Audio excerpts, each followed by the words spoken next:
What's up guys, it's Kevin 3D Printing Technology. For this video we're going to be doing something different. We're going to be going to Virginia to see the first 3D printing house in Virginia.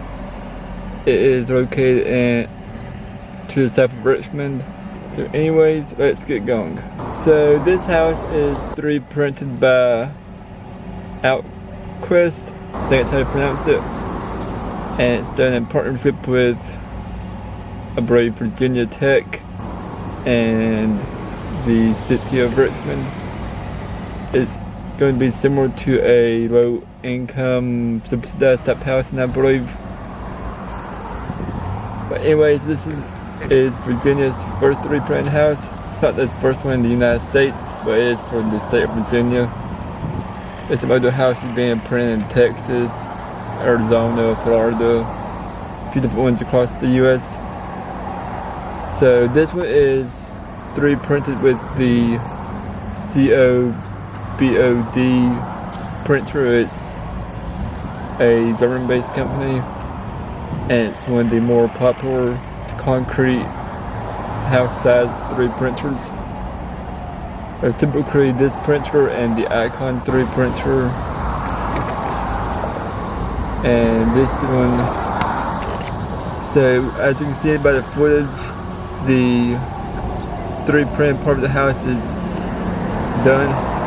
There's no installation or the furniture fixings on the house yet, but the outer wall construction part of it is all finished. So basically what they have to do now is just start putting insulation and drywall and all that type of stuff up, how they've decided to do that.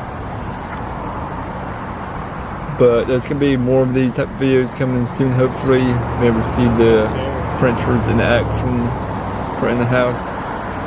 But this is our first one to be able to film, so just kind of getting introduction to it, if you will.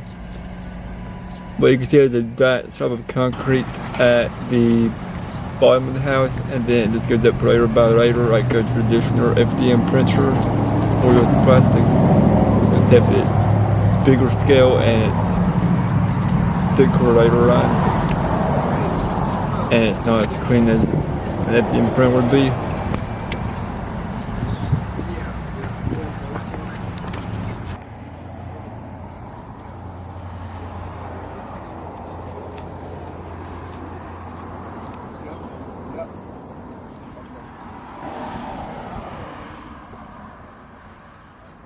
Alright guys, that's gonna wrap up the video for this week. If you like the video, make sure to give it a thumbs up and click subscribe. And I'll see you guys next time.